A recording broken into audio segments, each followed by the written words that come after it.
Okay, so in this video kita bakal ngomongin tentang gameplay, content creation, dan social media di 2025. Apalagi kalau misal lo punya personal brand atau mungkin sampai brand juga yang lo lagi bangun, menurut gue video ini akan sangat worth it buat lo tonton dari awal sampai habis.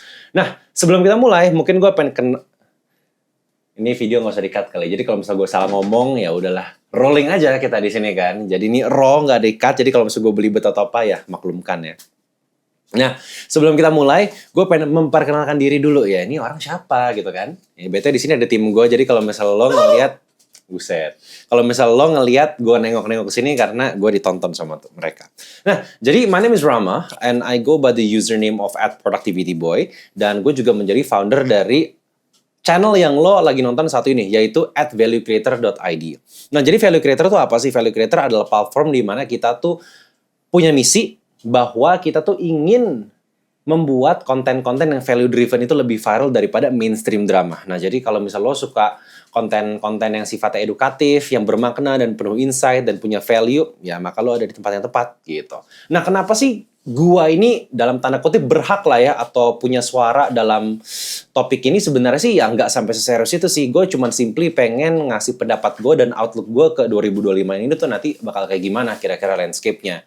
Nah, bagi lo yang belum pernah kenal gue atau ketemu gue, jadi historinya begini. Gue bikin akun Productivity Boy sama Value Creator itu tuh beda 1 tahun. Jadi Productivity Boy gue bikin di 2022 Juni, dan dalam 1 bulan gue nge-grow dari 0 ya si Productivity Boy ini ke 150.000 followers. Dan Value Creator juga sama, gue bikin di Januari 2024 dan bener 2024 ya?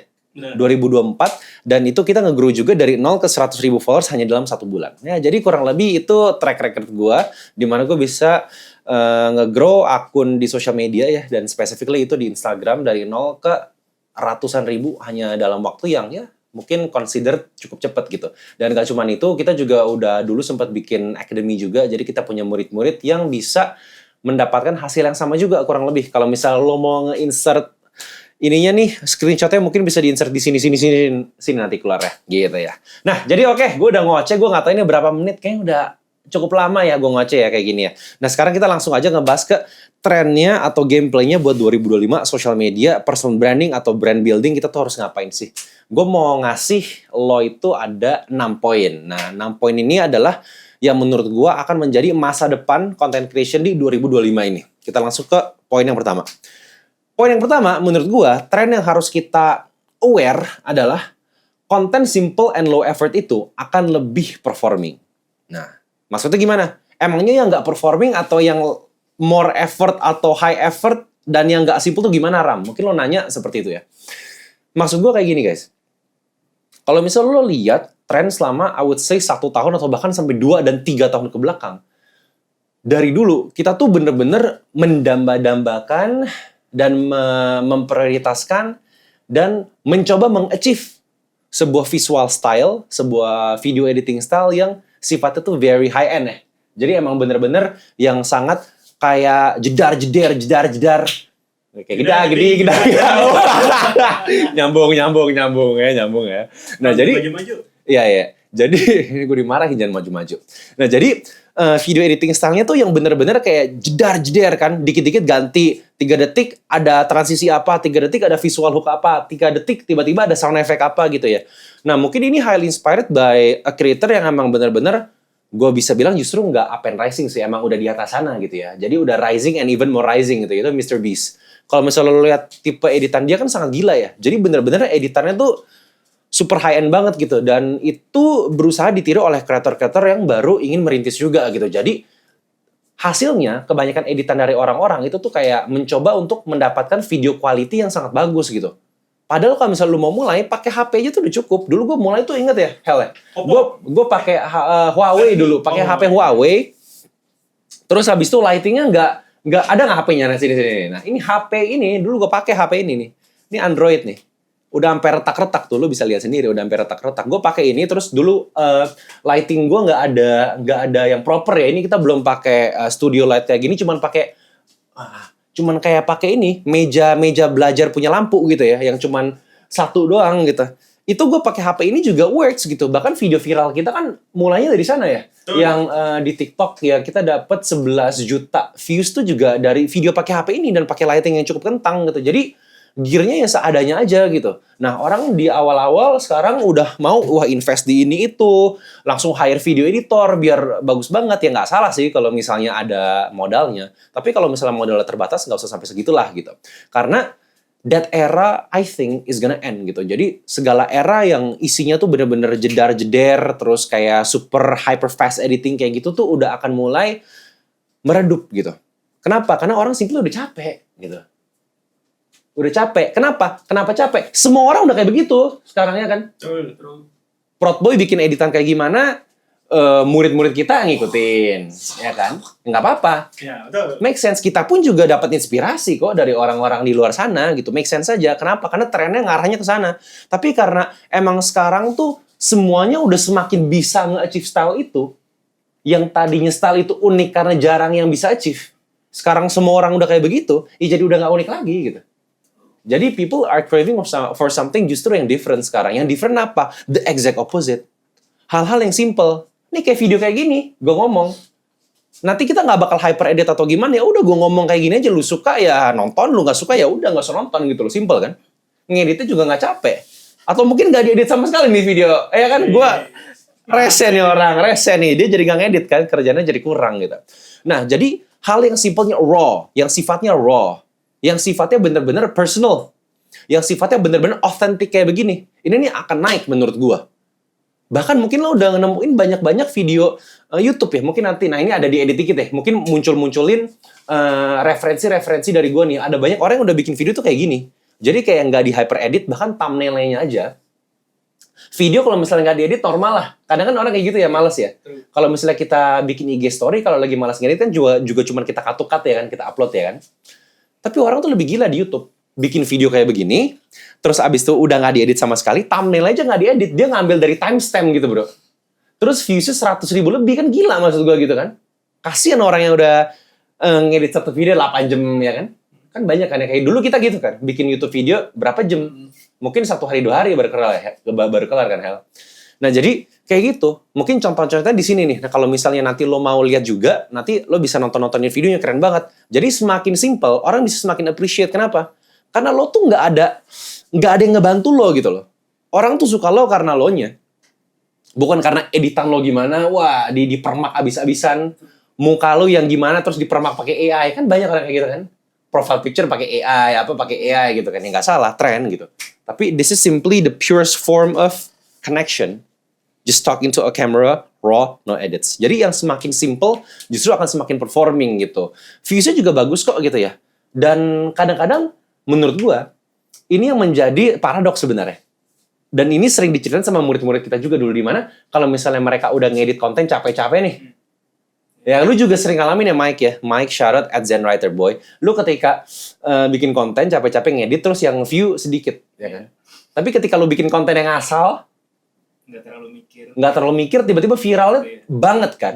Nah kayak gitu. Nah jadi itu yang menjadi prediksi gue gitu di tahun yang 2025 ini. Nah next gue pengen ngelanjutin ke poin kedua yang menurut gue ini paling menusuk.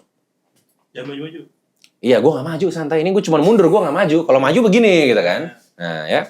Nah gue poin nomor 2 gue lanjut, yaitu negative hooks and over-promising outcome will no longer work. Ini favorit kita sebenarnya. Ya kan? Nah, kalau misalnya lo udah ngikutin value creator atau productivity boy dari awal-awal di short video ya, di Instagram, di TikTok, di YouTube Shorts, dan lain-lainnya, lo pasti familiar dengan tipe-tipe hook yang sifatnya negatif outcome gitu ya. Dan ada outcome yang bukan over promising sih, tapi mungkin sifatnya kayak dreamnya terlalu, wah oke lah gitu ya. Although sebenarnya bisa di-achieve gitu. Contoh misalnya gimana? Oh ini ya, cara memanipulasi ya, itu Protboy Core kan. Misalnya cara memanipulasi orang supaya mereka jatuh cinta atau bahkan cara memanipulasi orang supaya mereka suka atau bahkan jatuh cinta sama lo. Nah kayak gitu. Atau nggak misalnya, pantas aja selama ini lo miskin karena lo nggak tahu satu rahasia ini. Nah kayak gitu kan. Itu kan negative hook ya gitu ya. Negative outcome gitu. Nah jadi konten-konten yang sifatnya how to, yang sifatnya ngajarin. Yang ngajarin dengan apa? Dengan nakut-nakutin. Atau dengan flexing-flexing, ya kan? Flexing-flexing, dengan ngasih lihat angka yang kita dapetin di dashboard kita berapa, income kita minggu ini berapa, ya kan? Terus atau nggak naik mobilnya BMW, Mercy, tapi minjem ya. Atau kalau nggak minjem, nyewa, ya kayak gitu kan? Itu udah nggak bakal works lagi yang kayak gitu. Kenapa? Orang udah capek gitu. Capek orang, udah cukup Timothy Ronald aja lah yang emang udah bagus gitu. Maksudnya dia bisa, maksud gue gini, Timothy Ronald gue nggak ngedis atau nggak apa ya, karena menurut gue itu orang jenius lah. Jadi ini bukannya gue ingin menjatuhkan atau apa, enggak sama sekali ya. Justru gue respect, menurut gue seseorang yang gue look up tuh di space ini justru dia gitu. Dimana kalau misalnya lo ingin meniru orang kayak dia, lo ingin meniru orang seperti Timothy Ronald pun, belum tentu lo bisa gitu maksudnya. Gitu. Mahal. Satu mahal. Kenapa? Lu mau beli McLaren aja belum tentu bisa. Lu mau sewa pun belum tentu bisa, ya kan? Mungkin bisa jutaan atau puluhan juta satu hari gitu kan. Dia udah punya, dia curi. Dia udah punya gitu loh maksudnya. Punya bro gitu maksudnya. Nah kalau lu punya McLaren pun atau lu bisa nyewa McLaren pun, for you to pull off that risk, atau for you to pull off that bener-bener ibaratnya karakter ya, belum tentu bisa gitu kayak gitu. Nah jadi udahlah, jangan terlalu menjual mimpi belakangan ini gitu. Karena menurut gua menjual mimpi dan menjual ketakutan tuh seperti apa yang banyak dilakukan oleh orang belakangan ini gitu ya. Wah kamu bisa mendapatkan 100 juta dalam 1 bulan hanya dengan menjual digital product tanpa ngasih lihat muka yang kayak gitu-gitu loh.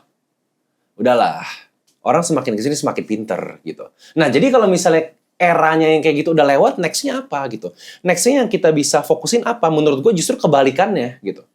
Daripada kita nge-craft diri kita yang too fabricated, yang udah sangat terpikirkan, yang sangat di-crafted untuk memunculkan sebuah karakter gimana banget, daripada kayak gitu, mendingan kita fokus ke jadi diri kita sendiri gitu. Being authentic. Daripada kita pamerin materialistic achievements kita, kenapa kita nggak pamerin experiences achievements kita gitu loh. Daripada kita pamerin, kita bisa beli, daripada kita pamerin, kita udah beli mobil baru, kenapa kita nggak pamerin journey kita untuk beli mobil baru tuh gimana gitu loh. Itu sama loh outcome-nya, tapi yang diceritain beda gitu. Daripada lu flexing mobil baru, lu ceritain gimana lu bisa mendapatkan itu gitu. Itu menurut gue setidaknya lebih bermakna lah. Ya kan?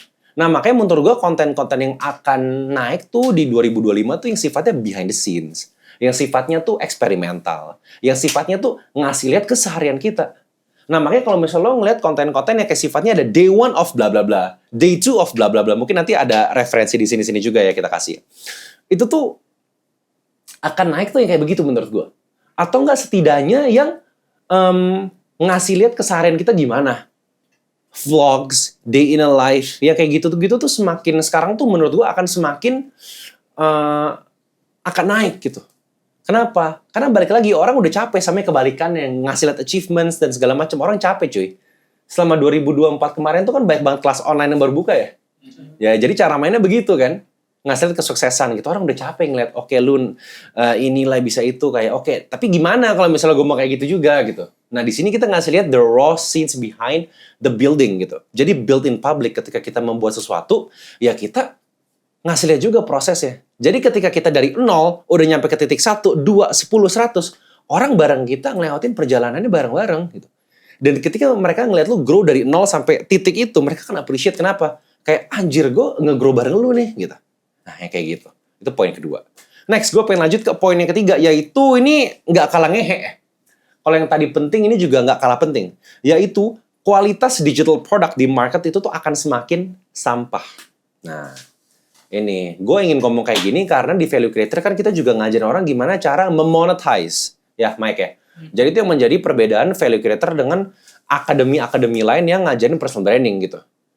Karena kalau misalnya di personal branding akademi lainnya, mereka cuma ngajarin gimana caranya supaya bisa viral, dapat views, dapat followers ya. Tapi yang membedakan Value Creator adalah kita ngajarin gimana cara monetize ya. Gitu. Dan kita ngajarin gimana cara monetize-nya dengan bikin digital product. Jadi sebenarnya kita tuh ngajarin orang, kita tuh bikin digital product, ngajarin orang bikin digital product. Dan sebenarnya kalau misalnya dipikir-pikir itu tuh very risky bro, bener nggak sih? Kita ngasih tau rahasia dapur gitu loh sebenarnya ya kan? Kita tuh ngasih tahu rahasia dapur, tapi orang sering tanya gue, Ram, kenapa sih kok lu ngelakuin itu?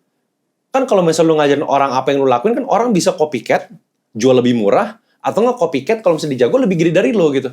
Bener nggak? Betul. Tapi gue selalu bilang, gue nggak ngeliatnya kayak gitu cara mainnya. Kalau orang lain mungkin yang kiasu, yang nggak mau kalah, ya mereka cara mainnya begitu. Gue pengen jadi the king of the kings nih gitu kan. Gue harus yang duduk di tahta paling tinggi. Gue sih nggak kayak gitu loh orangnya. Menurut gue di industri ini kuenya gede gitu. Ngapain dimakan sendiri? Lu kenyang, muntah gitu. Bukannya apa? Lu muntah bro gitu. Gue selalu bilang, pada akhirnya mau gue ngajarin ini ke orang lain atau enggak pun, pada akhirnya akan ada orang yang lebih muda, yang lebih jago, yang bisa lebih dari gue dan lebih cepat dari gue juga gitu loh. Nge-achieve apapun itu. Daripada gue musuhin dia, mendingan gue ngajarin dia. Paham gak sih maksud gue gitu loh? Filosofi gue sih begitu gitu. Nah tapi brengseknya, semakin kesini ilmu ini kan semakin lebar. Yang salah mempraktekannya menurut gue juga semakin banyak gitu. Bukan salah mempraktekkan sih, tapi nggak elegan lah gitu cara mainnya. Ya jadi gue tuh tipe orang satu ya. Ini gue just giving the facts. Bukannya gue merasa ini tuh jelek atau apa, tapi preferensi aja. Kalau gue nggak akan bikin yang faceless begituan. Kenapa? Tergantung objektif lagi, balik lagi. Makanya gue nggak bilang faceless itu salah ya, tapi tergantung prioritas dan objektif. Kalau misalnya yang lagi rame belakangnya kayak faceless lah, terus ngejualin digital produk orang, affiliate kayak gitu ya. Kalau misalnya objektif lu adalah sales, bagus. Kenapa? Duitnya cepet kan. Lu langsung ngejual, lu dapat sehari 1 juta, 10 juta mungkin bisa gitu. Ada momen-momen krusialnya juga, main momentum juga gitu. Nah tapi poin gue gini, lu mau ngelakuin itu sampai kapan? Karena nyatanya kalau lu faceless, brand lu nggak sticky, bener nggak sih? Nggak ada mukanya, nggak ada positioningnya, gitu. Mau sampai kapan? Yes, mungkin lu bisa dapat uang gede, jebret gitu kan. Oh, dapat uang gede nih. Sustain sampai kapan? 6 bulan lagi lu masih ada nggak? 1 tahun lagi lu masih ada nggak? 2 tahun lagi lu masih ada nggak? Ya, gue sih nggak bisa bilang lebih dari itu 2 tahun ya, karena Proud Boy masih baru 2 tahun, jalan 3 tahun. Jadi setidaknya kita sustain gitu, dan gue ber-10 di tim ini gitu. Jadi balik ke sana gitu, tergantung buat apa. Karena menurut gue semakin kesini, apalagi dengan adanya fenomena faceless, terus lu ngejual produk orang dengan hak jual kembali 100%. Menurut gue itu tuh kayak money making machine, yes, tapi apakah credibility-nya ada? Menurut gue kita harus berpikir lebih jauh lagi gitu. Karena ketika lu ngejual produk orang, yang lu nggak pikirin isi produk itu apa gitu loh. Lu harus tahu dulu yang lu jual ini bagus atau jelek gitu. Kalau misal lu ngejual produk yang jelek dan lu ngejual karena just for the sake of the money, I think that's just a value problem aja sih di sana. Ya salah nggak ya, terserah lo, value gue sih nggak di sana gitu.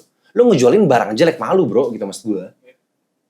Lu dapet barang, lu cuma ganti covernya, lu jual lagi bro, come on. Itu plagiarism. Itu semi plagiarism nggak sih menurut gue gitu loh.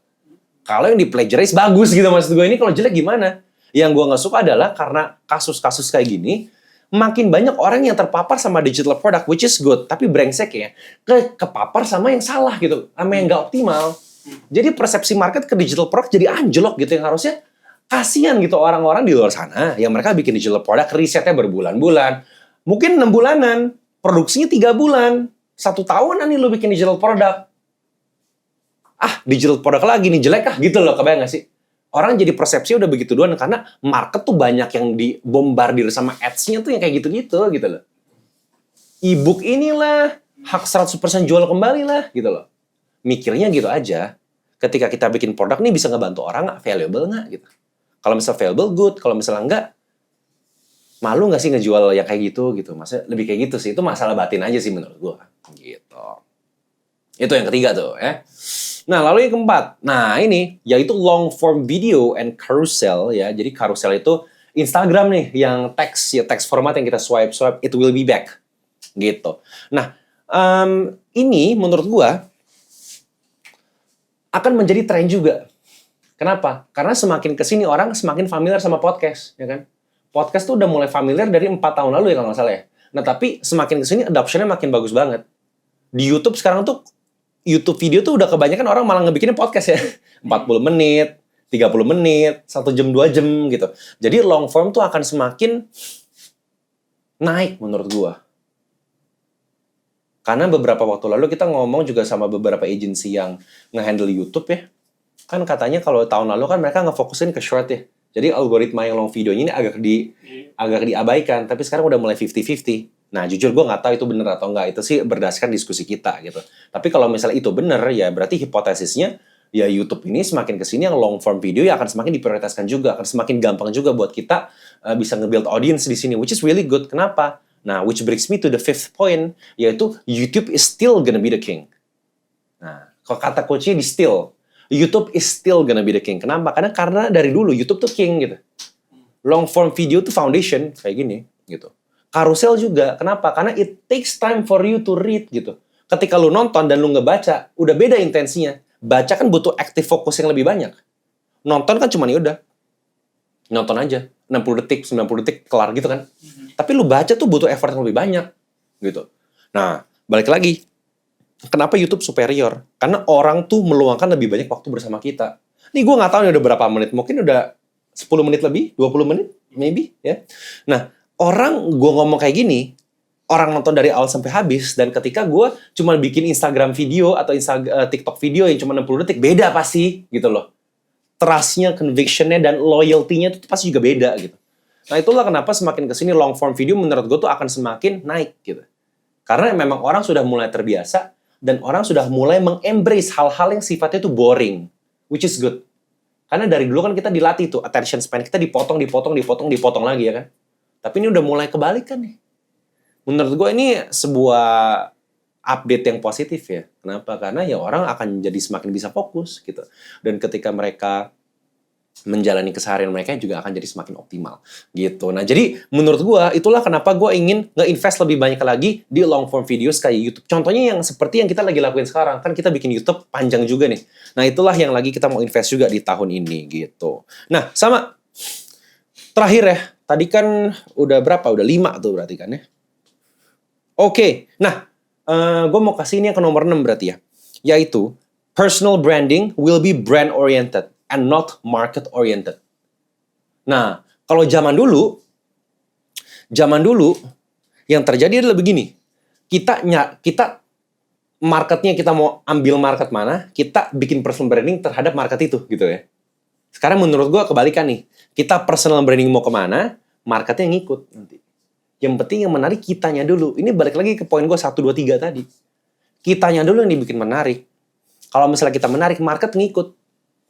Gitu loh. Kalau zaman dulu gue bikin productivity boy, namanya aja productivity boy. Ketika gue bikin, gue tahu gue mau nyasar market mana. Jadi market oriented nih.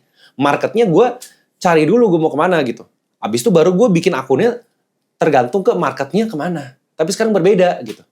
Karena orang udah nggak terlalu suka dikotak-kotakin menurut gue. Yang namanya niche gitu semakin kesini akan semakin hilang. Jadi yang akan ada adalah personal brand oriented ini. Nah, dan untuk bisa mencapai ini ada 2 caranya. You either have a great life atau enggak you either have a great craft. Nah, great life apa? Itu berarti hidup lo menarik. Hidup lo harus menarik supaya orang tuh suka ngeliatin hidup lo gitu.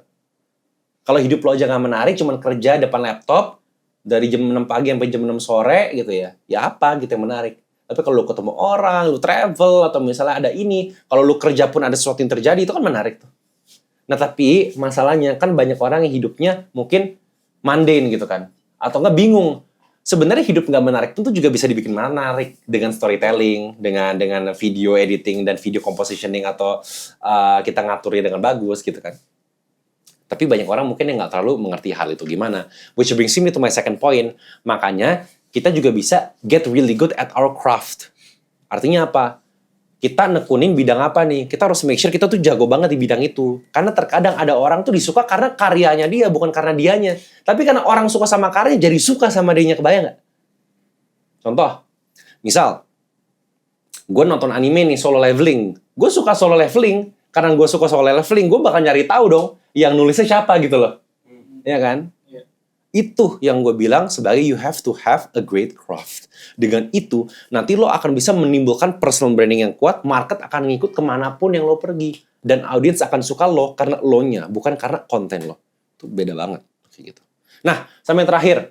Yaitu prinsipnya adalah which is the core value of value creator, yaitu value over everything. Kita tuh punya mission di mana kita tuh ingin membuat value driven content tuh lebih viral daripada tipe konten lainnya.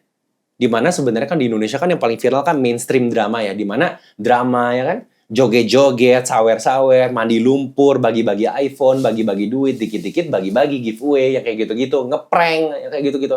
Kita pengen konten-konten yang sifatnya edukatif dan penuh insight gitu ya, dan ada value bisa lebih viral daripada konten-konten gituan. It will take time. Tapi semakin kesini gue semakin yakin bahwa semakin banyak lo konten kreator edukatif yang emerging. Dan semakin banyak lo orang yang bisa ngerti ngebangun personal branding mereka. Semakin banyak lo orang yang bisa nge-productize value mereka. Ya, Mike ya. Jadi value productization. Kan itu hal yang kita bahas juga di Value Creator. Nah, jadi itu sih prediksi gue yang gue bisa share gitu ya. Untuk kita di 2025 ini yang akan bisa membantu personal branding kita atau brand building kita supaya lebih optimal lagi di tahun ini. Nah, jadi long story short, rangkumannya begini. Nomor 1, yaitu content simple and low effort akan lebih performing. Nomor 2, negative hoax and over-promising outcome will no longer work. Nomor 3, kualitas digital product di market akan semakin sampah, jadi kita harus bisa tahu nih value apa yang kita mau provide ke orang-orang. Lalu yang keempat, long form video and carousels will be back. Ya, yang kelima,